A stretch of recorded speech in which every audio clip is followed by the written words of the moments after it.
जहाँ पर घोड़ी पर चढ़ने के लोगों को हाथ पैर काट दिए जाते हों, जहाँ मूछ रखने पे हाथ पैर काट दिए जाते हों, साहब वहाँ जातिवाद नहीं है।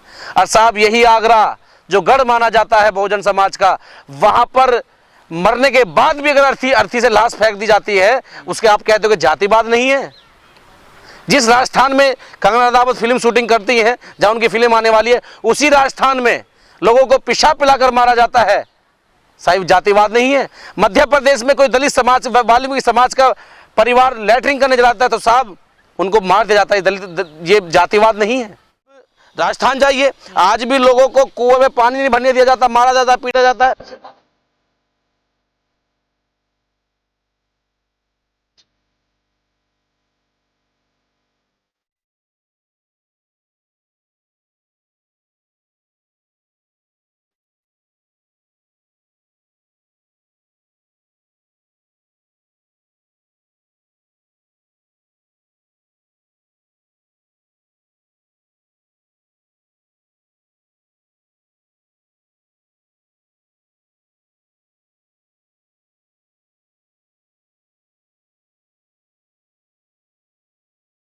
अभी उनकी शादी नहीं हुई है।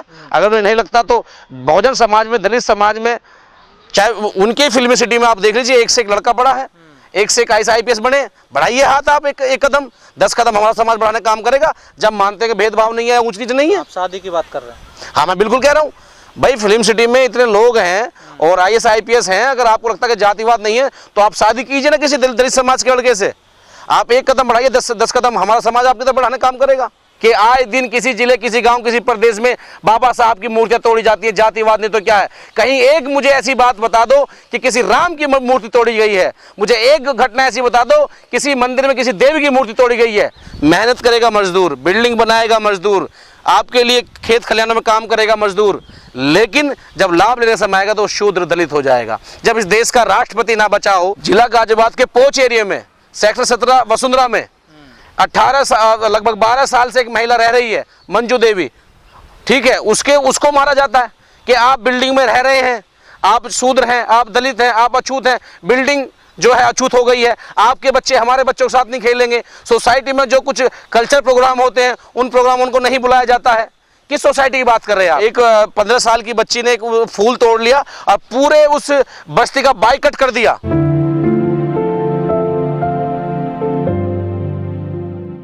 देखिए, जातिवाद तो खत्म होना चाहिए, लेकिन सिर्फ बड़े बड़े बंगलों में, एशियो में बैठ करके, बड़ी बड़ी बिल्डिंगों में बैठ करके आप सिर्फ ट्वीट करके इस आंकलन नहीं कर सकते कि जातिवाद है या नहीं है। अगर आपको जातिवाद वास्तव में देखना है कि अभी है या नहीं है, तो आप अपनी गाड़ियों से बंगले से जाइए ना मलिन बस्तियों में, जाइए ना उन घरों में जहाँ आज भेदभाव होता है। और जिस इंडस्ट्री से आप आती हैं, आप उसमें देखिए कितना भेदभाव है।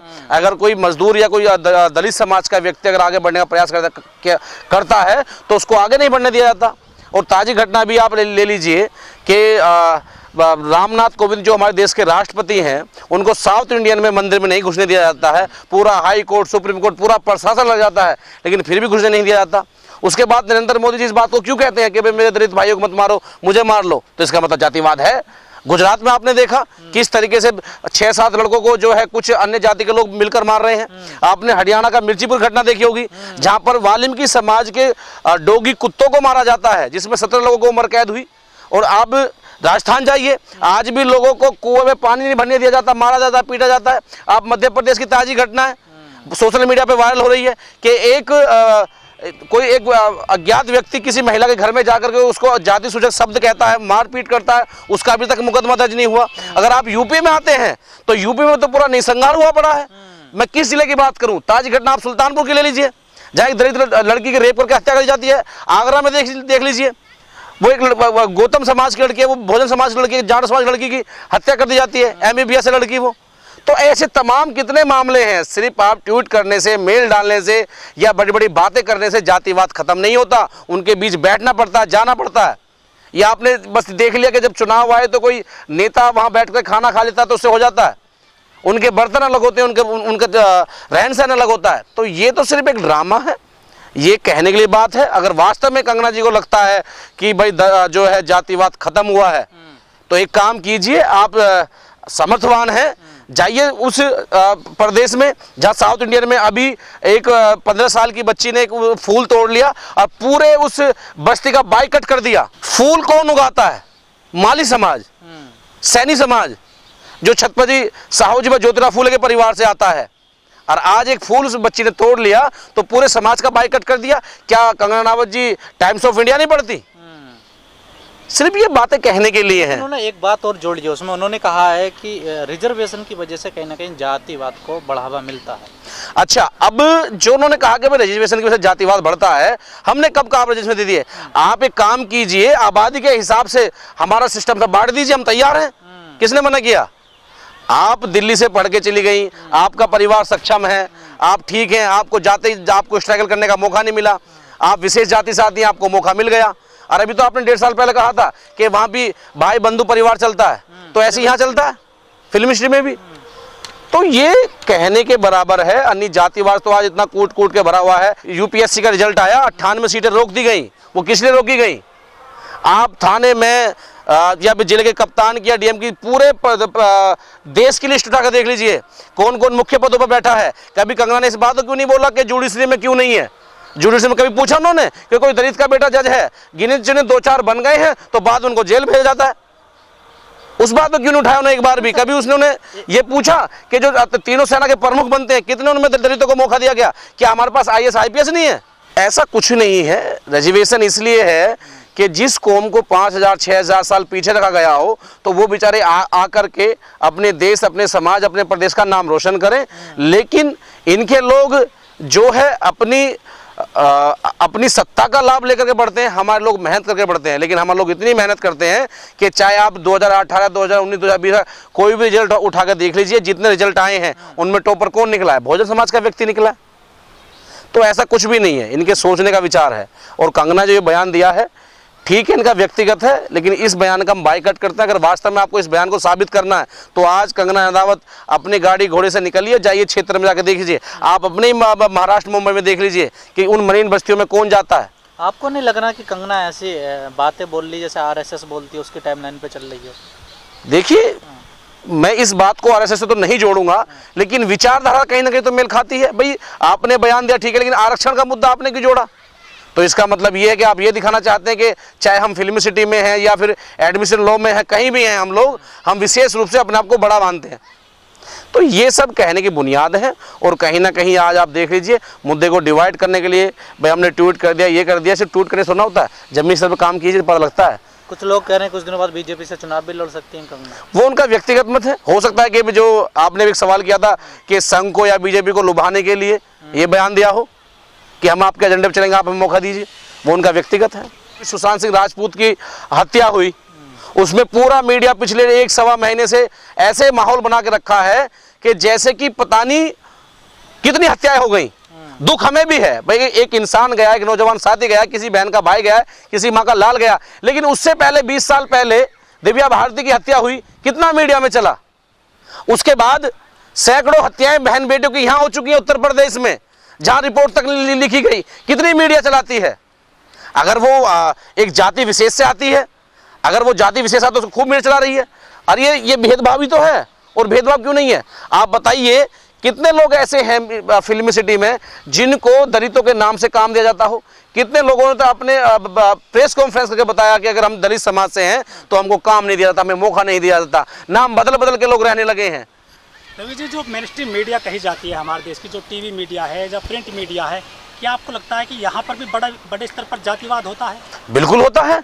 सगला खेल तो मीडिया का है भाई। पूरे इस मुल्क का, इस पूरी दुनिया का चौथा स्तंभ मीडिया माना जाता है। और खासकर इंडिया में तो मीडिया का इतना बुरा हाल है, जो मैनेज मीडिया है, कि एक कमरे में बैठ करके चुनिंदा लोग तय करते हैं क्या दिखाना क्या नहीं दिखाना। अगर किसी दलित की घटना से उन्हें लाभ मिलता है तो दबाकर वो घटना दिखाई जाती है, अन्यथा अगर जिससे लाभ नहीं मिलता तो घटना दबा दी जाती है।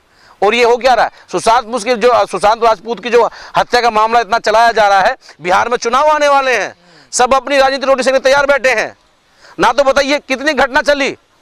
वो लड़की बेचारी जो क्या नाम उसका, ज्योति पासवान कितना लोगों ने दिखाया, अभी तक उसे इंसाफ नहीं मिला है। हमारे लोग वहां संगठन के, युवा दल के, अन्य संगठन के लोग वहां गए, मुकदमा दर्ज तक भी नहीं हुआ सही तरीके से, और आज भी अपराधी फरार है। और फिर एक घटना आ गई, तो ये भेदभाव नहीं तो क्या है। और मैं खास करके जो मैनेज मीडिया है, हमारा तो उससे विश्वास उठ गया है।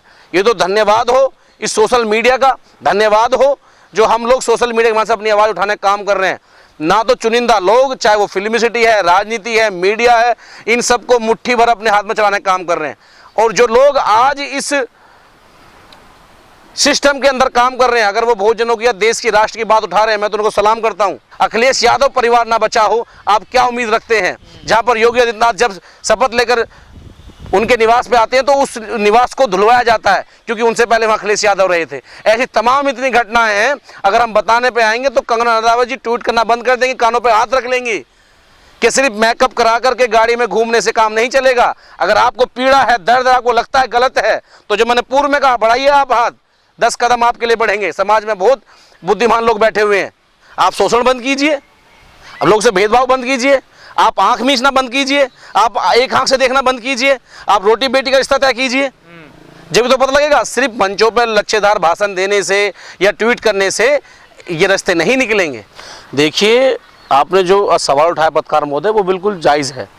जहां क्वारंटाइन के नाम को लेकर के करोड़ों का घोटाला किया जाता हो और जहां बहुजन समाज एक दूसरे की मदद करता हो, उसी वर्ग में आपने घटना निकल कर आई थी कि स्कूल में खाना बनाया जा रहा है, खाना फेंक दिया जाता है कि ये दलित समाज के, बहुजन समाज के वर्ग का खाना है। तो आप कैसे बात कह सकते हैं कि इस देश में जातिवाद नहीं है साहब? नहीं, आप भी सर शहर और गांव में हर जगह जाते हैं जहां भी अत्याचार होते हैं। आपको क्या लगता है, शहर में ज़्यादा अत्याचार है दलितों के ऊपर या गाँव में ज़्यादा है सर? देखिए, अत्याचार वहाँ बिल्कुल नहीं होगा जो आदमी शिक्षित और राष्ट्र से, संस्कृति से प्यार करता है। और जहाँ पर ये चीज़ें हट जाती है, चाहे वो कितना बड़ा शिक्षित हो, समझदार हो, कुछ भी हो, अगर उनके मानसिक में यही भरा हुआ है कि इनको दबा के रखना है, तो वहाँ ये शोषण होता रहेगा। लेकिन मैं खासकर कह दूं कि अत्याचार तो गांव में ज़्यादा होते हैं, लेकिन वहाँ पर हमारे पास जो है सोशल मीडिया या ऐसी कनेक्टिविटी नहीं हो पाती जो आवाज़ उठ जाती है। शहर में तो घटना हुई, फ़ोन के माध्यम से, सोशल मीडिया के माध्यम से आवाज़ उठ जाती है और हम लोग कवर करने का काम करते हैं। अन्य गाँव में तो आज भी ऐसे हालात है कि शर्म के मारे जहाँ रेप बलात्कार होते हैं दलित समाज की बहन बेटियों के, या उनके प्लॉटों पे कब्जा किया जाता है, लोग डर के मारे नहीं कहते, क्योंकि गांव से 30-30 किलोमीटर दूर पर थाने हैं, चौके हैं, 15-15 किलोमीटर, कहीं रास्ते में जाति बिरिया इनको मार दिया जाता है। सर, आपने बताया कि जो जहाँ थोड़ा शिक्षित समाज है वहाँ इतनी घटना नहीं होती हैं, लेकिन आपने शिक्षा की बात करी है तो जो बाबा साहब डॉक्टर भीमराव अम्बेडकर रहे हैं और बहन मायावती जी हैं, वो काफ़ी पढ़ी लिखी भी हैं और सबसे ज़्यादा डिग्री उनके पास थी, बाबा साहब के पास, लेकिन उनकी आज भी मूर्ति तोड़ दी जाती हैं। तो ये कैसे आप कह सकते हैं कि शिक्षित लोगों के साथ अत्याचार नहीं होता है जातिवाद को लेकर? मैंने कहा ना कि अगर वो आदमी शिक्षित भी है और उसके दिमाग में ये भरा हुआ है कि हमें तो 5000 साल की गुलामी थोपनी है, जिस महामानव ने किसी जाति भेदभाव को ना देखते हुए एक समान शिक्षा का अधिकार हर वर्ग को दिया हो, चाहे इस देश में जितने भी जाति समुदाय रहते हो, जिस महापुरुष ने विशेष रूप से महिलाओं के लिए अधिकार दिया हो, जिस महापुरुष ने आपको आगे बढ़ाने के लिए और विदेश तक जाने का मौका दिया हो, आज भी उसकी मूर्ति तोड़ी जाती है। तो क्या ये कंगना रनावत को दिखाई नहीं देता? हालांकि मेरा मकसद किसी की भावना को ठेस पहुंचाना नहीं है, लेकिन अगर ये जातिवाद नहीं है तो क्या है? बाबा साहब अगर दलित समाज से आते हैं तो उनकी मूर्तियां तोड़ी जाती हैं और एक तरफ मंदिर में बैठकर मंदिरों का निर्माण किया जाता है, वहां एक भी आज तक इतिहास में बता दीजिए कि कहीं कोई मूर्ति तोड़ी गई है। तो ये जातिवाद नहीं है। तो क्या इन 6-7 सालों में जातिवाद बढ़ा है या कम हुआ? देखिए, 6-7 सालों से युवा शक्ति दल की टीम या और भी लोग बड़े जो है सक्रिय हुए हैं और हमें तो ये महसूस हुआ है कि जातिवाद बढ़ा है। इतना बड़ा है कि लोग इंसाफ मांगते मांगते उनको गोलियां मार दी जाती हैं, इंसाफ नहीं मिलता, तो ये जातिवाद बढ़ा है।